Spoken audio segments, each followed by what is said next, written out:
everyone. I have 5:30 Pacific Daylight Time.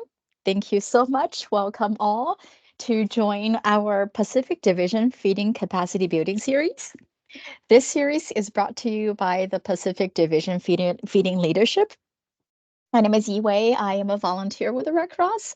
I live in the Los Angeles region, and I'll be your host throughout this series. Today's series is actually really exciting. This is probably one of the most exciting series that I've been looking forward to. We're going to share with you the position or the job description of a HQ feeding manager. It's going to be a panel discussion. In the past, we've covered a lot of topics on how to be a great feeding service associate, the different types of feeding, the field kitchen, and the forums, and how do we order food, etc. So today we're going to move a little bit further. How do we become the HQ feeding manager? This topic might be a little intimidating. Some of you might be brand new to feeding and you might be thinking, well, why do I need to attend this one? This is, far above my pay grade, or this is really on top. Why do I need to know? Well, you'll find out from this series that something might be beneficial for you to know that your team, your feeding team in the headquarters, why are they asking you for those numbers? What information do they need from you so we can serve our clients better? And if we can know better for the feeding group. Okay, so we have our panelist. Vicki is our Central California region's regional direct service manager. She was deployed to California floods last year as the HQ feeding manager, and she reconciled a lot of invoices towards the end of demobilization. Anyone worked in the feeding group or any feeding functions knows that there's a lot of reconciliations needs to be done, whether from the beginning or towards the end. She also served as the feeding supervisor, the kitchen site manager, the HQ feeding lead, the HQ feeding manager in Hurricane Ida back in 2021. And up next, we have Dee. She is a Mass Care chief. She is also one of the NHQ Mass Care program managers volunteer partner. I've bothered her numerous times through all the deployments. My phone a friend person.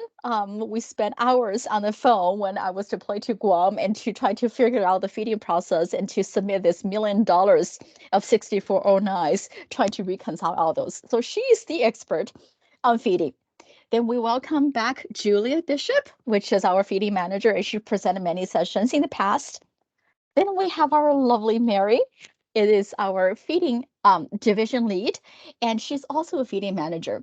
I'm going to turn to those four people today to be our panelist and to discuss all the questions that we have for the HQ feeding managers group.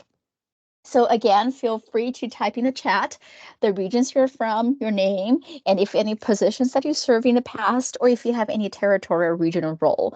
And if you have any questions, you can go ahead and go to Q&A section so we can capture all your questions. Okay, so now we have the first question, panelists. I'd like you to keep your answers to 2 minutes if possible. If not, we'll work with that. The first question is, what is the first thing you should do as a HQ feeding manager? Vicki, would you like to go first? Sure. Turn my camera back on. And just to clarify my experience, I have not started at the beginning of a DR as the feeding manager at headquarters, but so I've always come in the middle and worked either in the middle or worked middle to the end, really. So from that perspective specifically, I would say make sure that well, contacts, I think, is the very first thing, is find out who you need to talk to. So, who is on your team, kind of what's the breadth of your team, who are your direct reports, who's your supervisor, kind of who's in charge of all the different parts at headquarters that you're going to need to speak with. So like external relations, or if you have like a Latino engagement team manager, people who are out in the field, can get us information about what the needs are, finance, logistics, of course, sheltering lead, the people that you're going to be working with to make decisions about the actual response going forward. And if I was able to do a second one, which I'll do quickly, I would say I've really learned this from coming in the middle, is track down the paperwork. Figure out what make sure that everything has been done. So figure out, if the 6409s have actually been done correctly and submitted. If you have purchasing orders for the food, or feeding agreements, and figure out what those agreements are. What promises have we made, and what promises have we received, and so that we can live up to them, and making sure that someone's keeping track of both what we're requesting, a meal requests, and also the numbers that we're serving. Because I found with both the times that information would get lost. Everything's kind of hectic at the beginning. And so it's hard when you have people leaving also and coming in and out to make sure that you don't lose the details, because you're going to need that at the very end, or in the middle and the end as well. But you need to know what we're requesting as well as what we're actually serving. Thank you so much, Vicky. Dee, would you like to share with us your wisdom? Absolutely. And I need to apologize. My video isn't working, and I didn't realize I had a problem until just now. So I'm not going to be able to turn my camera on, even though I washed my hair for the occasion. So we're just going to go with that. So I often am deployed at the beginning of the operation, and I stand up the feeding operation. I've done a lot of level 6 and level 7s. And so the first thing I do when I arrive is take a deep breath, because it's very stressful. And I want to make sure that, I've got myself kind of in check, and I'm ready to go. So take a deep breath, relax, tell myself everything's going to be okay, and we'll get, everything taken care of. The second thing that I do is I make sure that I have an accurate picture of who is currently within our care and how they are being fed. Most of the time when I arrive, there are shelters already open, and some feeding is currently being done. So I want to know, how are they being fed, and have we done the right paperwork to set up the processes? Whether, are we going to bring in disaster kitchens with a Southern Baptist, or are we using a vendor? And are the 6409s done? And have we requested purchase orders? Do we know how much we're planning on spending with a vendor, and how are we going to pay for that? That's really important to get that started off from the very beginning. Then I ask if there are any planning assumptions yet, meaning has anybody done the planning to know how many meals we should be expecting to feed per day on the operation? And if so, I want to make sure I have clarity on that, and if any planning has been done on how we're going to get those meals. I ask if there's any regional resources. I'm a big proponent for the Blue Sky planning and developing those relationships and getting that paperwork done during Blue Skies, so that when the event happens, we can just do the 6409 and activate our resources, and we already have the paperwork we need. And then I ask, have any staff been requested? Anybody who's been with me on an operation knows that, if I don't have any help, I'll often try and pull from other functions. And, while it's not, the best thing to do, feeding, it seems like, sheltering gets stood up pretty well, and then feeding is kind of next to go. And so I always look for people who have feeding experience who maybe aren't plugged in yet, and try and get a team built. But hopefully the people have been requested before I got there. And so those are my top things that I do upon arriving on an operation. Thank you so much, Dee, and thank you so much for keeping it with 3 minutes. Julia, anything to add?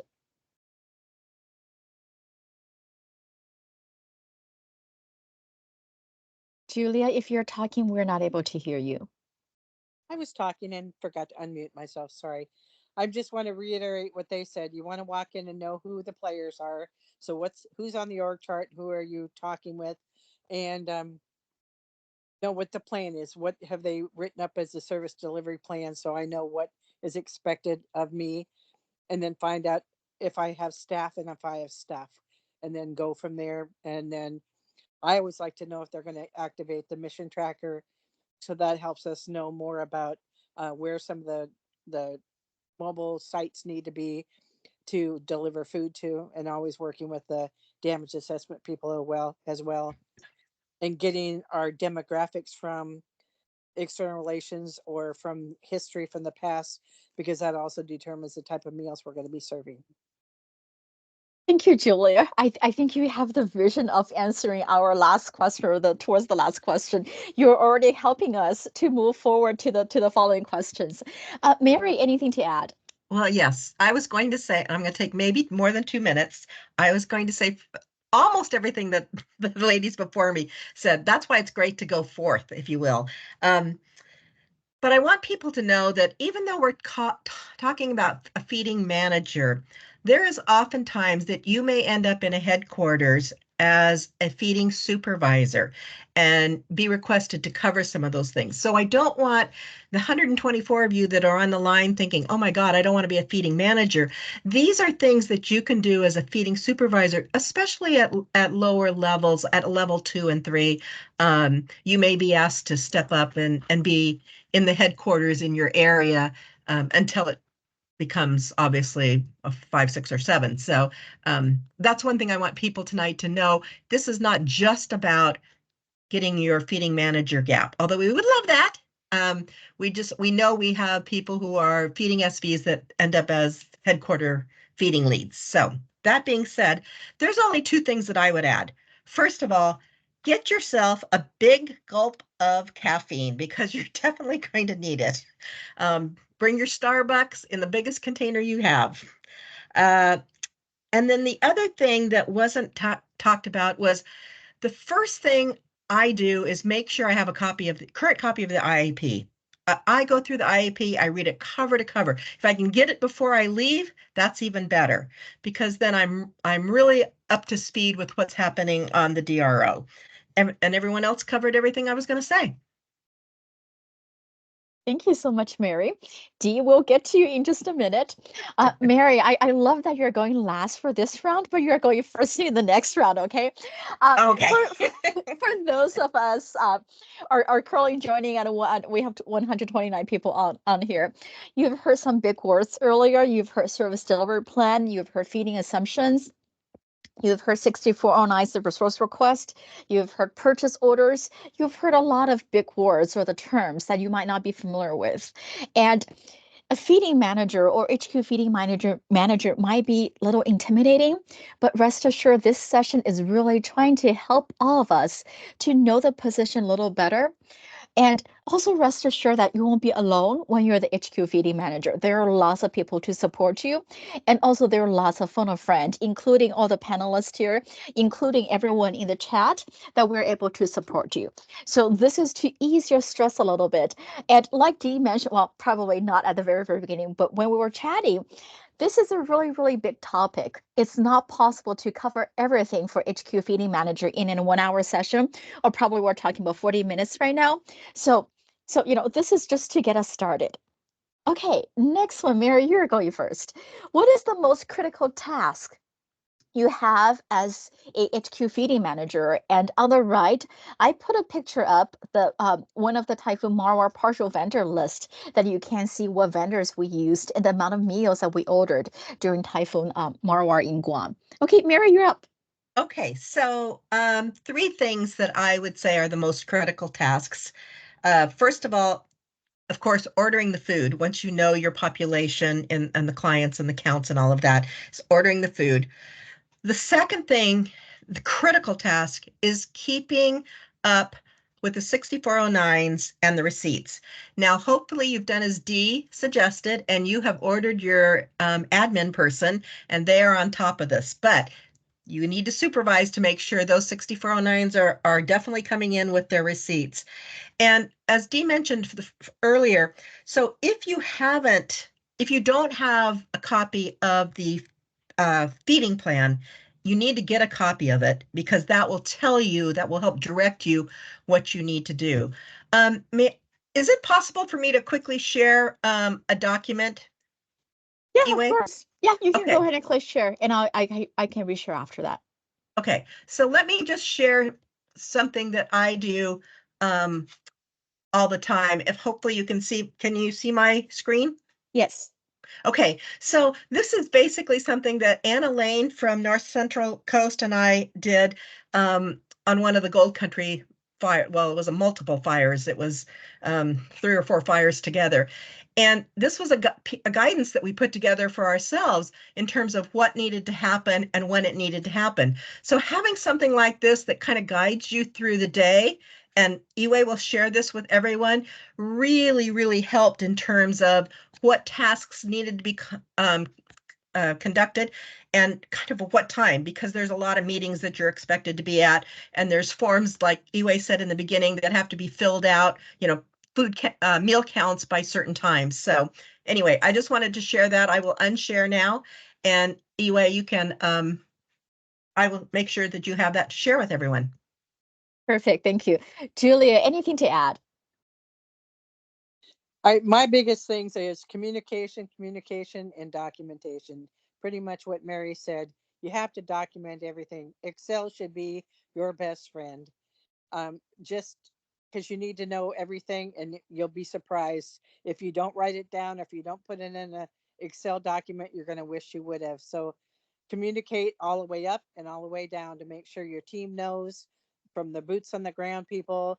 They're out in the field, they know more what's going on, so you can get that information up to your leadership as well. So communicate and document. Julia, I have a quick follow-up question. Sure. If we're not familiar with Excel, are we able to request admin support to help us with Excel? Yes, I always suggest that you do. And the best way, if you want to learn to be a kitchen manager, you're not quite comfortable yet, is to ask to be an admin and run all those forms and all those processes, because then you're comfortable with it. And they can be overwhelming at first, but once you know them, the job can be stressful and can be overwhelming. But when you're confident in that, you just go on autopilot pretty much and make sure you get everything done on time. Like Mary said, we usually have a schedule when the meetings are and when the reports are needed to be done. And Julia meant HQ feeding manager, not kitchen manager. Oh, sorry. Yes. Thank you so much. Loved it. Thank you. Dee, would you like to share with us your tips? Yeah, absolutely. I totally echo what Mary and Julia have said about the documentation and communicating the information. One of the things, though, that I think is really important is that your documentation needs to be on a team site so that others can see what you're doing and what you're ordering and how much money you're spending. It's really important for that to be put someplace where the next person coming on has access to it. So often we see people put things on their desktop, and then when there's questions, we can't get the information, or the information isn't available to others because we're holding it on our desktop. So I would definitely put it in Teams for transparency. One of the big challenges I have is to stay on top of my email. That is really, with everything going on, putting out fires, ordering meals, communicating, staying on top of my email is really a challenge for me. And so I've often asked my admin to read my email for me and let me know if there's a mission critical task that I have to deal with, and just to kind of keep me informed of what's coming in so that I don't get too far behind. Thank you so much, Dee. Definitely have an admin to help you with your emails, help you with your phones, text, etc., and communicate with that with your team. Vicki, any more tips to share with us? I guess just one, but everyone's, I completely agree with everything everyone's saying, of course. And but I'm just thinking, there is so much that you're doing that's focused on today, and even tomorrow.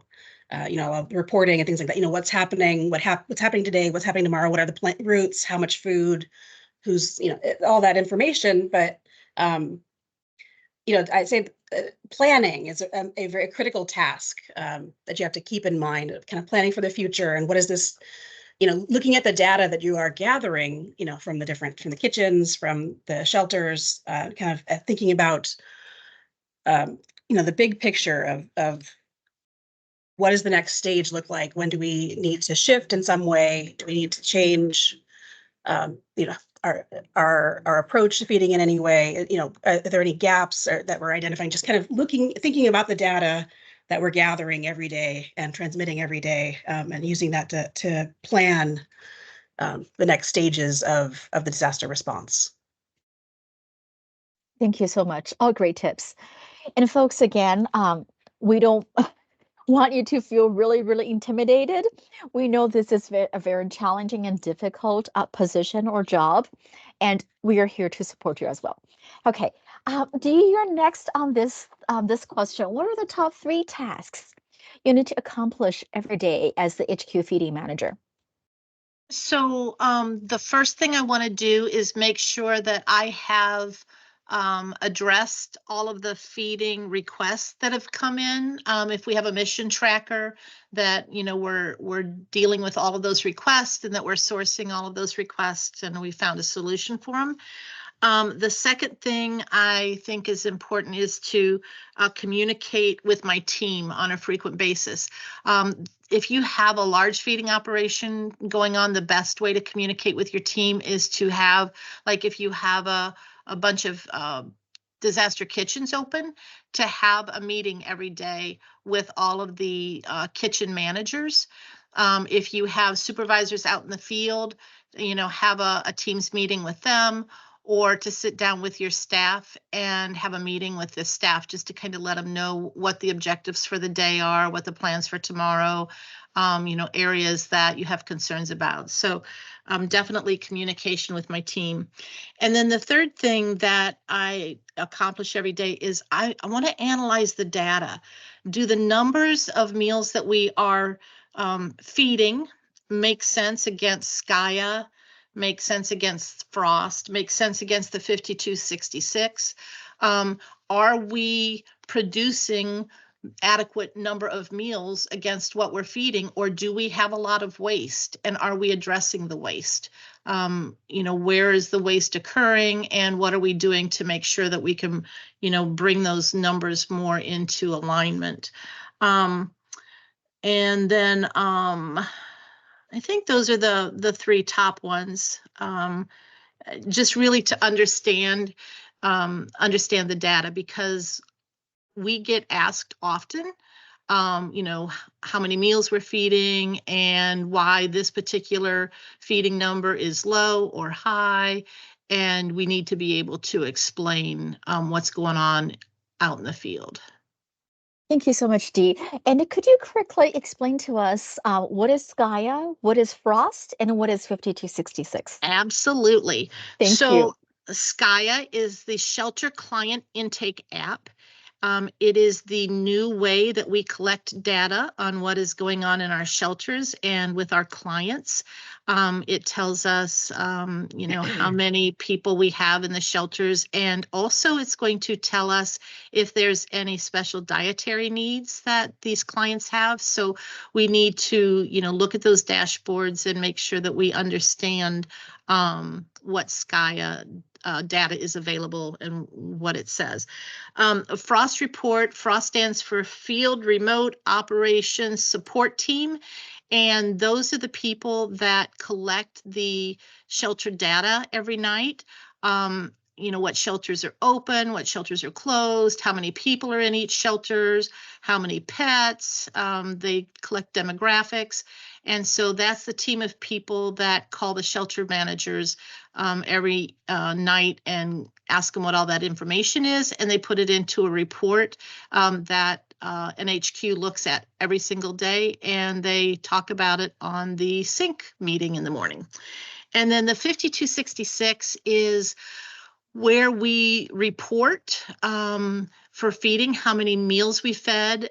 We break it when we're inputting the data. It's broken down by county or parish, and then there is a consolidated number that gets reported every night. That usually is something that we put in the evening, and it gets published late in the evening, early in the morning, so that you have that Frost report, that 5266 to look at every day. It's also where they look at how many cleanup kits they've distributed, how many, oh gosh, it just reports a lot. I don't want to take time to list everything, but what it's used for is that there is a monetary value assigned to everything that's reported, and it gives us a financial picture of what the disaster is costing. And it's used by finance to make those analysis. How is that, Eway? Thank you so much, Dee, for explaining those difficult, complex terms into very, excuse me, simple terminologies. Okay, Julia, anything to add?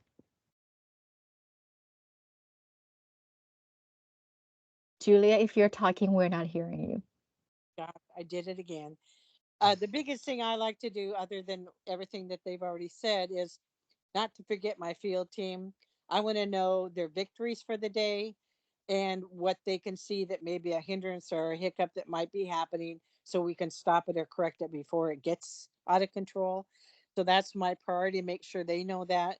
And then as well, check with my mass care lead or the AD of ops and find out any problems we may have there. And then um, the mission tracker, I think some people were kind of confused of what that is. It started with Swarm. Swarm came up with this mission tracker years ago, and Cascade, or I mean, Pacific Division has just embraced it in the last couple of years. So what it does is, if anybody wants anything, whether it's feeding or emergency supplies or whatever, it is vetted information. The external relations, GovOps people, whoever's out in the field finds this stuff. They get a name, they get a contact, and they said, these people need this, these people need that. And then we either accept the mission or we say it's not doable or we're already doing it. So that helps us to know what is out in the field, because what typically happens, a lot of the mayors and the commissioners of these towns are saying, I don't think you're taking care of my people like you should, because it's an election year or something. And so we can prove to them by all the documentation that we do that, yes, we just had 1,500 overnights in your community and we served 5,000 meals. So that's why it's always good to document, and communicate. Thank you, Julia. I love the documentation and communication. Almost for all after action review, the comments has always been documentation and communication. Thank you so much. Mary, any tips to share with us? Sure, and I'll approach this from a little bit smaller operation, like a 4 or less. So one of the, I think the important tasks that both ladies mentioned it is, of course, meeting with your team, but also including your feeding partners. We do a little bit different in Pacific Division. We use a lot of local vendors, or we can use, and we do often use, Salvation Army, World Central Kitchen, sometimes Southern Baptist, local church, but normally there's smaller vendors and smaller groups that are feeding our shelters, because we usually don't have massive numbers in our shelters. So I always like to do an early morning Teams meeting, Zoom meeting, anything with my feeding partners as well as my team members. So that's important. And the only other thing that I think needs to be accomplished every day is you need to attend to the numbering system, your naming system in your receipts. For like myself, I closed out the Condor fire. Vicki was talking about the closeout she did. It's very difficult to track 6409s and receipts if the only thing it says is hamburgers for lunch. Okay. So whatever the naming profile is that you're going to use, the DR number and then the date and then the name of the vendor and then the amount, however you do it, however it started in the beginning, that's how it's carried through to the end. And you're always able to track back and see, what that $600 charge was for. So making sure you just keep the naming, there's a term for it and I've lost it at the moment. Making sure. Thank you, ladies. Yes, making sure the naming convention that you start with is carried out through the whole DR. That's it. Thank you, Mary. And how wonderful to keep it in 2 minutes. Exactly was 2 minutes. Mary mentioned the levels. I posted on chat. When we're seeing level 4, which starts at a national level DR, it's anywhere between $250,000 to $2.5 million. And for anything that is over $10 million for financial levels, those are level 7, the highest levels that we have in the Red Cross when we describe financial levels. Okie dokie. Vicky, I think you're next to share with us your tips. Sure. I mean, it's pretty much been covered and very well. I guess I just want to foot stomp a couple of things in particular, just that you know, the meetings and reports that we have every day at headquarters, you know, either making sure that that it's happening, that you're meeting the deadlines, you know, whether that's you or, you know, an admin or somebody is keeping on top of that, because you know, it can start to feel like busy work sometimes and get frustrating, and it's just a lot, and it kind of rules the flow of your day. But it's really important, and other people are relying on that information. They're also relying on you to get it done, and so that they can use it to do their next thing that's due. So you can, if you get behind, it can really screw up everybody else's day as well. So just, you know, keeping, you know, track of the meetings that we need to be at, the reports that need to be submitted by X time, you know, whenever they're due, just throughout the day. And then just, I say, also keeping an eye on the staffing footprint and making sure that the staff is being taken care of, but making sure that we have the staff we need for the next, you know, several days and further out. And keep thinking about what staff we might need to replace, you know, who needs to be, what we need to request, just kind of how are things looking from a staffing footprint? When is it time to start sending people home and you know, and winding down a bit, but just making sure that we don't get to a point where all of a sudden the next day we don't have enough people to accomplish the basic stuff that we need to get done. Thank you so much, Vicky, and we're doing perfect on time. So what I'm hearing from all of you is that the major difference between a HQ personnel versus a field personnel is that HQ personnel, you're really looking forward. You're planning the big picture. You're having the staffing assumptions, the staffing planning assumptions for feeding. You're moving forward. You're seeing the big picture. Versus field, you're also planning forward a little bit, but you're more focused on the reactive side that you're serving the clients. Okay, we have one more question to go before we open to the general group, and feel free to use the Q&A section to type in your questions. And let's have Julia go first for this one. Who are the 3 most important individuals to communicate with as a HQ feeding manager? I think you touched a little bit on from the very early on. Could you share with us your tips?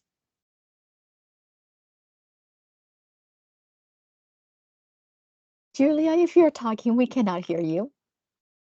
You wait, just tell me from the start. Turn on your mic. Okay. So mainly it's your mass care lead and your AD of ops, because they know what's transpired while you were doing your job, and there may be some changes in the works that could affect what you're trying to do. The other thing is, I always recommend that somebody gets a phone a friend to call that's not on the DR, that you can call and vent and scream and yell and whine and cry and do whatever you need to do, or just say, hey, I'm a little confused. This is what's happening. Can you give me some suggestions? It takes the stress level off, and it helps you to ground yourself. And I think what the group that we tend to forget about most often is the IDC people, which are our health services, mental health, and spiritual care. They're there for us as volunteers as well as our clients, because a lot of times we request those teams to go out in a car behind our ERVs as they travel out and do mobile feeding, because our ERV drivers can run into a lot of stressed out people, and they're kind of filling that role. And so they'll call and say, we really need some folks to drive along behind us so they can follow up with these folks. Thank you so much, Julia. Now I forgot who's next. Mary, you're next. No, I already did that one. See? Okay, please remind me. I got distracted. Please remind me who didn't go wait, yet. no, I'm sorry. That's you're right. Okay. Okay, so actually, I just have two to add. One is logistics, because they do a lot for us, especially if it's a larger or fulfillment now, not just E3, but fulfillment and logistics.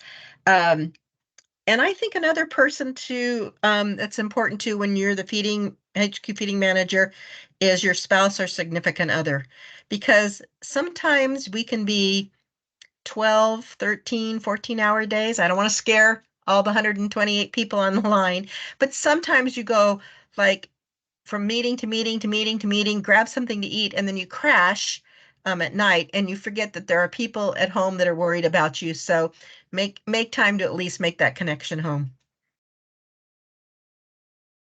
Thank you, Mary. I love the piece of self-care. I think oftentimes when we go on operations, especially myself, that I become operational mode and I forget that self-care is really, really important. By taking care of ourselves, we're able to take care of our clients better and also to help to take care of our workforce better as the HQ feeding manager. Okay, Vicky, I think we're waiting for your tips if my order is correct. I'm now nervous. I don't know what my orders are anymore. Well, everything everyone said, of course. I would say also the AD in particular, but external relations. CEP, what is it? Client engagement and partnerships, something like that. Well, community engagement and partnerships. Wrong C. And like I mentioned earlier, like the LET, if there's Latino engagement on the disaster response. But that's, one of the best ways to get information about where needs are. That places, that, for example, that we are not providing food at yet, but that there's a need, or I don't know, they help me solve a lot of kind of issues that come up in various communities around feeding, and specific requests that you come in, through a mission tracker or something like that will come usually from them, but they can also help foot stomp some of these issues and also solve issues. So I think getting familiar with external relations and who's doing what in there is really helpful. Thank you so much. Thank you so much for all the panelists for answering our questions. Before we open up to the whole group for questions and answers, I'd like to Dee didn't get to answer the question. Dee didn't? Oh my God, is that what I forgot? Oh my God, Dee, I'm sorry. Dee, you have the floor. You're fine. See, You're fine. Next time I should just write down the list of who goes first. Okay, Dee, your turn. I echo what everybody else said, and I love the, the plug for logistics, because, they can make us or break us, right? So exactly. Yes, I definitely love that we communicate with logistics. My number one person is my supervisor. Being a supervisor, there's nothing that stresses me out more than to find out there's a problem and it didn't come from the person who the problem involves. And so as a feeding lead, I communicate if there's anything out of the ordinary, if I make any changes, big changes in service delivery, if I'm getting ready to send a request for a big purchase order, and I'm sending the 6409 up for approval, I communicate to my supervisor that I'm getting ready to do that so that they know it's coming. If I have any critical needs, I communicate those to my supervisor. The second, it's really a group, is my team leads, whether they're kitchen managers or my supervisors out in the field or my supervisors at headquarters. And then third, whether I do it personally or someone on my team does it, I think it's important for us, somebody else mentioned it, to plug in with our food sources every day, whether it's a caterer or a partner or somebody like that, just to, keep that flow of communication open so that if there are any issues, that we can be on top of it and that they feel comfortable having that conversation with us. So those are my top three. And thank you, Yi-Wei. You didn't forget me. You're always in my heart, even if I forget on this question. I'm so sorry. Okay, did I forget anyone else on this panel for this question? So, no, Yi-Wei, can I say something before we move on to the questions? Of course. Thank you. So I want to remind everyone, earlier we asked that if you are a territory feeding lead, or if you're a feeding SV and thinking about moving up, or if you're working on your feeding SV, in the Pacific Division, we have some upcoming funded training opportunities. So please be sure to put that information, what your gap is or what gap you're working on. If you're interested in moving up to an SV, we have some opportunities that are coming up that we want to make sure we spread out throughout the entire Pacific Division. So if you would do that, that'd be great. Thanks, Eway. Thank you so much. And there are multiple other opportunities as well for this whole entire, mass care group that we have multiple training opportunities coming up. Okay, so before we jump into the questions, I think I didn't miss anyone anymore. Before we jump into the questions, I'd like to remind all of us that next session, we're going to same time, same day, we're going to talk about forms. Hillary is going to share with us all those lovely, wonderful forms that we all hate. You didn't hear that from me. And the following session, Deborah and Sherry is going to share with us who to supervise who and the use of disaster event-based volunteers. I know the last session that I shared with you guys, we'll have the 10th session for Q&A. We have decided to cancel that session because our wonderful sheltering team has been really accommodating to our schedule, and they have their upcoming session starting on May 8th, I believe.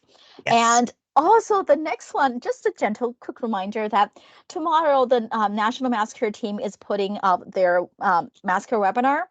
For the feeding part, they are going to talk about the Panda Express in-kind donation, and they're also going to talk about the new basic safety courses. And I encourage you to join tomorrow. And if you cannot join live, the recording is available right after. And what is the I think what we said is SV, supervisors, it's the acronym for SV. So FB or FV is SV, supervisors.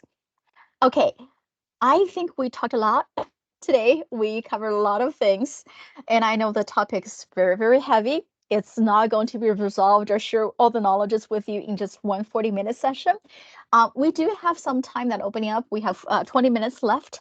Feel free to type your questions in the Q&A session, or you can raise your hand. I can start unmuting people from now.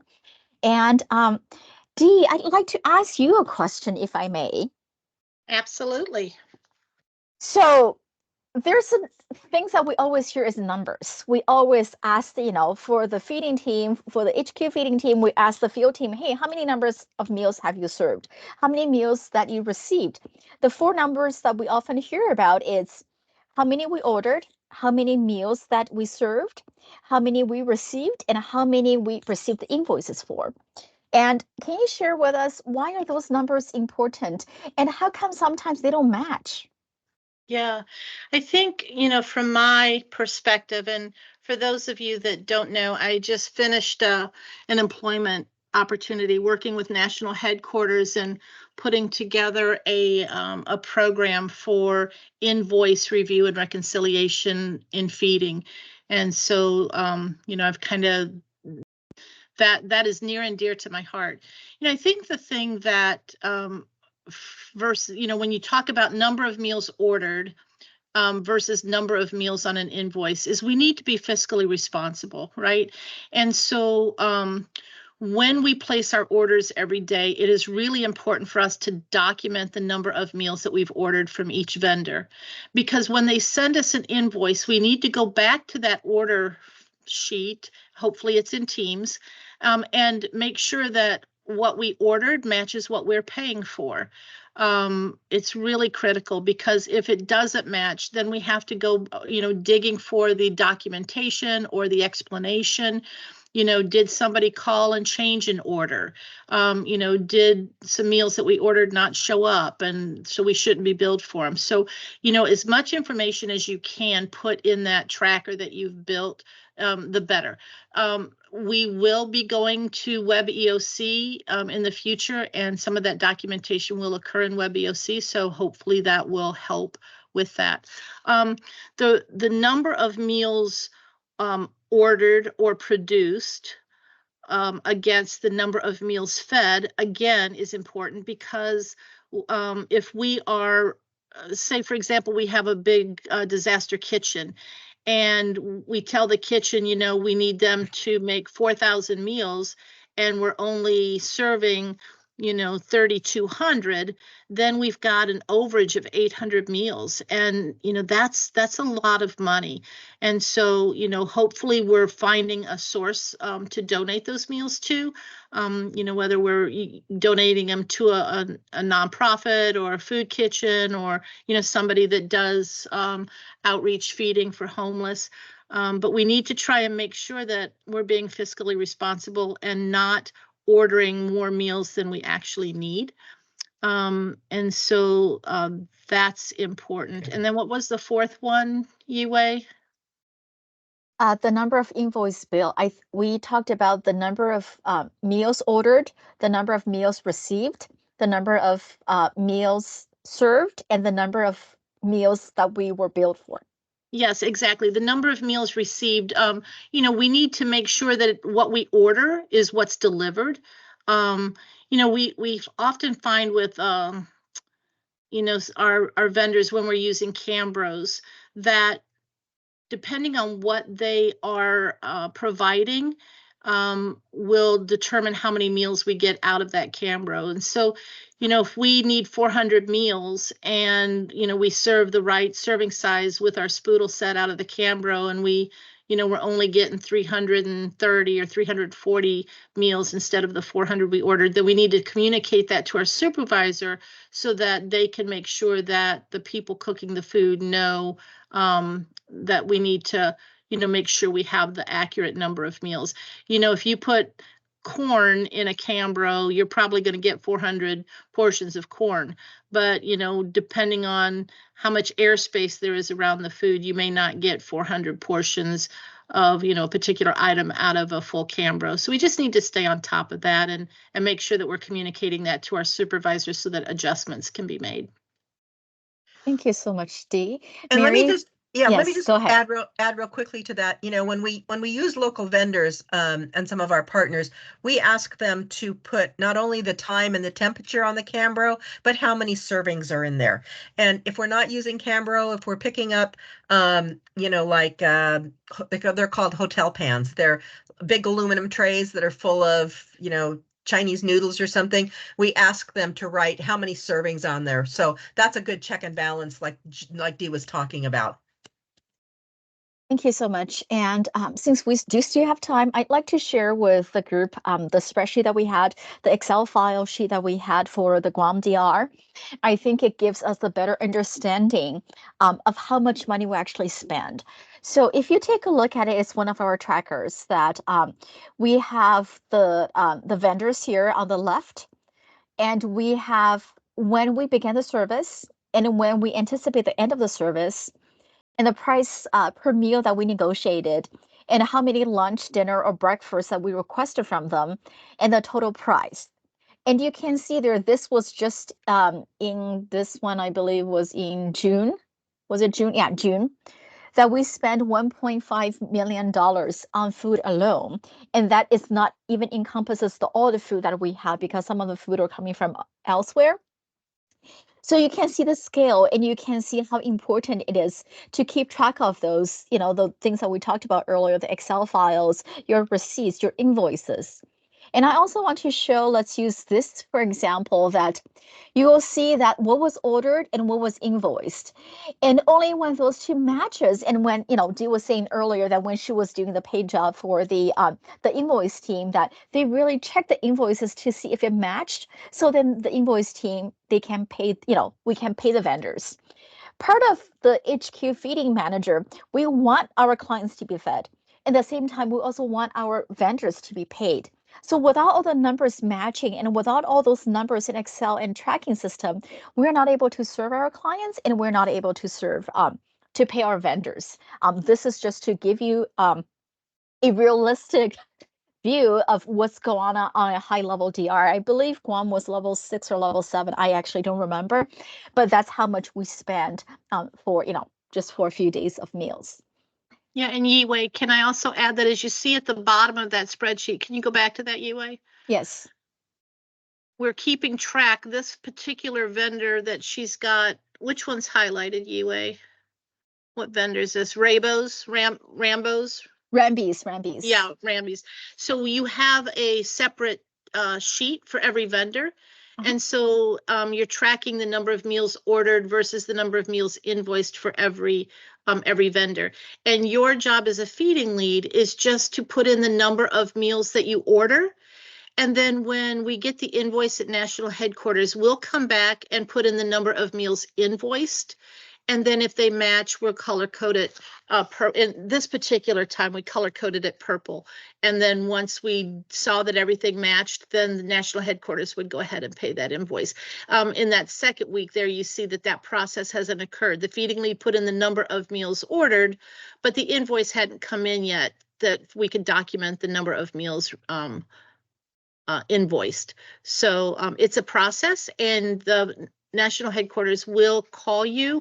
If it's a national operation, they will call you and go over this with you, especially if there's any discrepancies, because we may need you to kind of figure out, what the accurate number is. Thank you so much, Dee. And let's go back to questions. Vicky, I saw your hand up. Yeah, I was just going to say that I just wanted to emphasize how important it is to keep that info up as you're going along.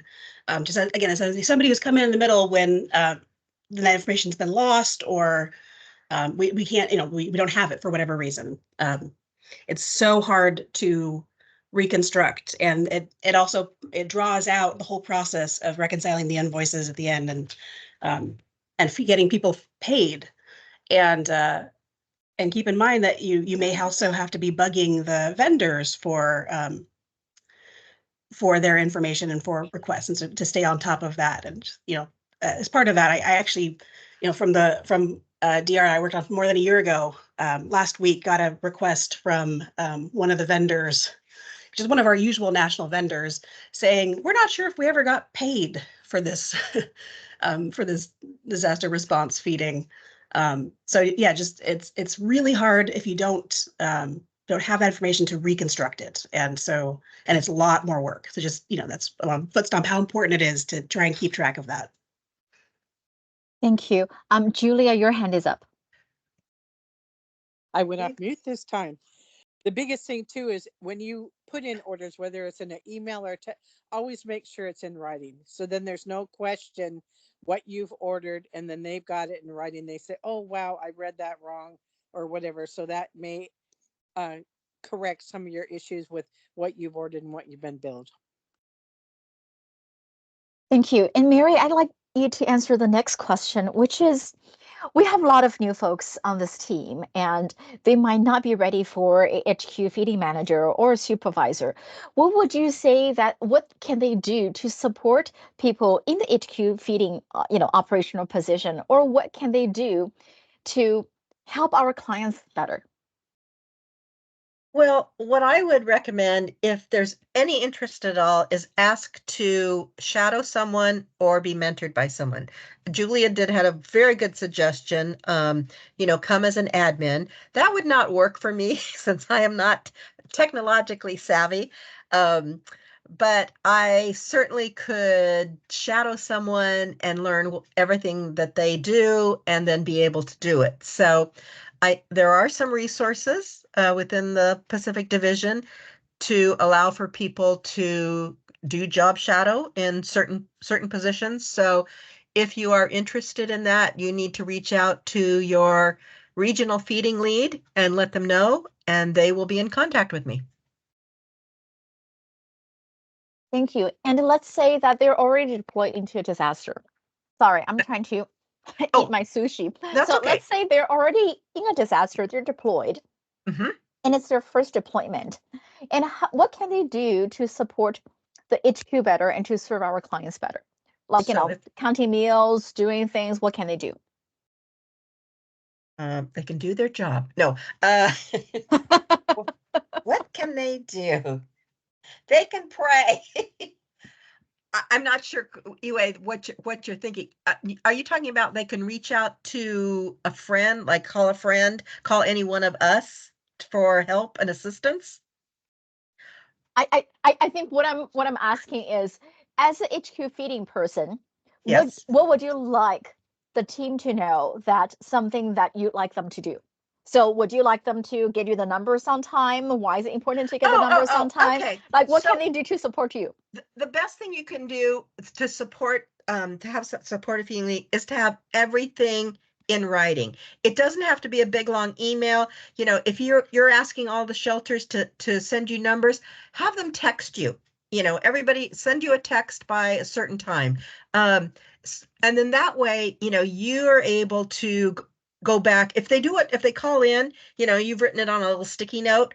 God only knows where the sticky note ends up. So make sure that you give things to people in writing. Thank you.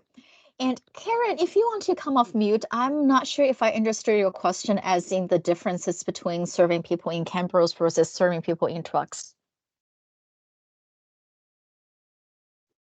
I'm just wondering if the processes are different. Does all the information come down from headquarters for people who would we be assigned to one or the other, either delivering to the shelters or working in a mobile deliveries? I'm confused on how all that works when you get deployed. I'll answer that for you. So it would depend on your supervisor. You'll be assigned a supervisor, and if they have mobile feeding routes that they need people on our emergency response vehicles to drive around and do mobile feeding, you would be assigned that. If they have vehicles or vans that just need to take the Cambros with our rig cooler boxes with the hot food in it and drop it off at shelter, you'll be assigned to do that. So it's your supervisor that will make that determination. Thank you. And Iwe, let me pass on from one of my supervisors. The question you answered previously, it's a very good suggestion. One of it is pass on information learned from the clients about the meals. Did they like the meals? What was it hot? Did it look nice? Was it pleasant to see and want to eat? Feedback on the meals is really important. Thank you so much. Thank you, Deb. I just want to jump in and say, I ask them a lot of times to take the temperature and send me a picture of the temperature and what the food looks like. Thank you. And we have 3 minutes left. And before we jump off, I'd like everyone to type in the chat. What do you learn today? Or what do you think was the most interesting part to learn? And also that what surprised you the most? Whether it's the reporting structure, whether it's the dollar amount on food, whether it's how many people are involved in an operation like this. Tell us what you learned and what surprised you the most, or what do you learn the most, and what you're looking forward to in the future. We have 3 minutes. So one of the things I think we're doing this session is again, I kept mentioning the word of intimidating or challenging because feeding is the biggest piece. It's one of the biggest piece in any operations. And it's the most cost, we spend the most money on feeding as well. So any last minute tips for panelists, if this is your first time, let's say you're being field promoted, or this is your first time on a national level disaster. What is your tips for us? If each one can take 1 minute to answer that. Mary, you want to go first? Yeah, have someone you can call to vent to ask questions for, that it's someone that's done it before, and be in contact with the local feeding person as well. If you're coming from out of the state, your best resource is that local person. But always feel free to call someone in your region, or if you're in the Pacific Division, call one of us. Happy to help you. Thank you. Dee? Yeah, I kind of echo what Mary just said. I'm always available, to answer questions, be a phone a friend, give moral support, encouragement, tell you you're doing a great job, and, just answer any questions. Thank you. Love you, Dee. Vicki? Well, they still might know. No, I would say, in addition to that, to making sure you have, a lifeline and somebody you can call to ask questions and to vent. Making sure you're taking time for yourself. So, it's easy to say I have too much to do, I can't take a break, but But it's so important, whether that's making sure that you go out for coffee, pick up a coffee every day at 3 o'clock or something sometime where you're stepping away, taking a breath, making sure that you're not overwhelmed and on the verge of, of crying or something like that. Just sometimes it feels more overwhelming than it actually is. And it's easy to get caught up. And so just making sure that you are taking breaks, you're going for a walk. It helps me. I have a service animal, so I have to take him on walks regularly. And that really, that break, that stepping away deliberately in some way, is so important for mental and physical health. Thank you so much, Vicky. I know it's 6:30. Julia, would you like to take the last minute to answer the tips? Well, I think we've covered most everything. I did see there was a few people that are fairly new to feeding.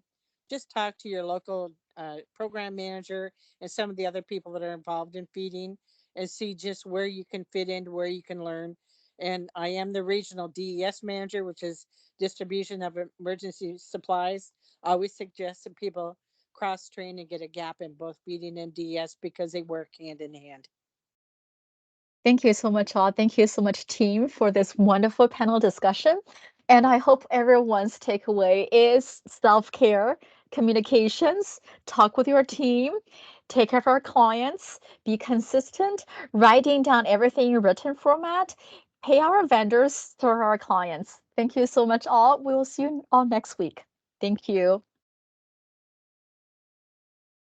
Thank you, Yee-Wei. Y'all have a great evening.